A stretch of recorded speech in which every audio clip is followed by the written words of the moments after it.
Assalamualaikum warahmatullahi wabarakatuh. Perkenalkan, nama saya Indah Cika. Di sini saya akan membahas tentang trauma. Yaitu menurut Shapiro menyatakan bahwa trauma ini merupakan pengalaman hidup yang mengganggu keseimbangan biokimia dari sistem informasi pengelolaan psikologi otak. Keseimbangan ini menghalangi pemrosesan informasi untuk meneruskan proses tersebut dalam mencapai suatu adaptif, sehingga persepsi, emosi, keyakinan, dan makna yang diperoleh dari pengalaman tersebut terkunci dalam sistem syaraf. Namun, trauma juga sering diartikan sebagai suatu luka atau perasaan sakit berat akibat suatu kejadian yang luar biasa yang menimpa seseorang, secara langsung maupun tidak langsung, baik luka fisik maupun psikis, atau kombinasi dari keduanya. Dan yang lebih parahnya lagi adalah orang-orang yang mengalami gangguan pasca traumatik berada pada keadaan stres yang berkepanjangan yang dapat berakibat munculnya gangguan otak, berkurangnya kemampuan intelektual, gangguan emosional, maupun gangguan kemampuan sosial. Untuk pengawalan korban trauma akibat perperangan dan kekerasan yang dapat dilakukan yaitu yang pertama adalah tingkatkan sensitivitas, kenali gejala trauma pada orang-orang di sekeliling kita.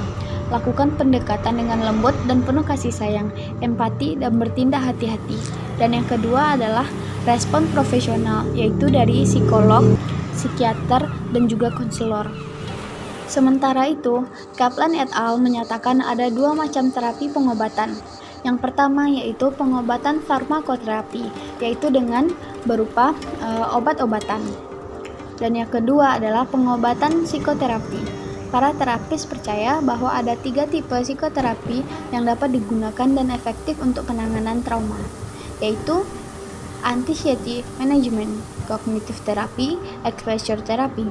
Pada anxiety therapy, terapis akan mengajarkan beberapa keterampilan untuk membantu mengatasi gejala trauma dengan lebih baik melalui relaxation training, yaitu belajar mengontrol ketakutan dan kecemasan secara sistematis dan merelaksasikan kelompok otot-otot utama. Yang kedua adalah belajar bernafas dengan perut secara perlahan-lahan, santai, dan menghindari bernafas dengan tergesa-gesa yang menimbulkan perasaan tidak nyaman, bahkan reaksi fisik yang tidak baik seperti jantung berdebar dan sakit kepala. Yang ketiga adalah positive thinking dan self-talk, yaitu belajar untuk menghilangkan pikiran-pikiran negatif dan mengganti dengan pikiran-pikiran positif ketika menghadapi hal-hal yang membuat kita stres. Yang keempat adalah belajar bagaimana mengekspresikan harapan, opini, emosi, dan menyalahkan atau menyakiti orang lain. Dan yang kelima adalah kita itu belajar bagaimana mengalihkan pikiran kita sedangkan memikirkan hal-hal yang membuat kita stres. Dalam kognitif terapi, terapis membantu untuk merubah kepercayaan yang tidak rasional yang mengganggu emosi dan mengganggu aktivitas. Misalnya, seorang korban kejahatan mungkin mengalahkan diri karena tidak hati-hati. Tujuan kognitif terapi adalah mengidentifikasi pikiran-pikiran yang tidak rasional, mengumpulkan bukti bahwa pikiran tersebut tidak rasional untuk melawan pikiran tersebut, yang kemudian mengadopsi pikiran-pikiran yang lebih realistis untuk membantu mencapai emosi yang lebih seimbang. Sementara itu, dalam exposure therapy, para terapis membantu menghadapi situasi khusus, seperti memori atau emosi yang mengingatkan kepada trauma dan menimbulkan ketakutan yang tidak realistik dalam kehidupannya.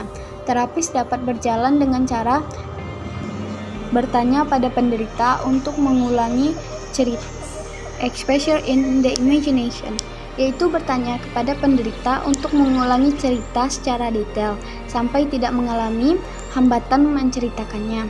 Atau exposure in the reality, yaitu membantu menghadapi situasi yang sekarang aman tetapi ingin dihindari karena menyebabkan ketakutan yang sangat kuat. Misalnya, kembali ke rumah setelah terjadinya perampokan di rumah. Ketakutan bertambah kuat jika kita berusaha mengingat situasi tersebut dibandingkan berusaha melupakannya. Pengulangan situasi disertai penyadaran yang berulang akan membantu menyadari situasi lampau yang menakutkan tidak lagi berbahaya dan dapat diatasi. Baiklah, sekian materi dari saya. Terima kasih. Assalamualaikum warahmatullahi wabarakatuh.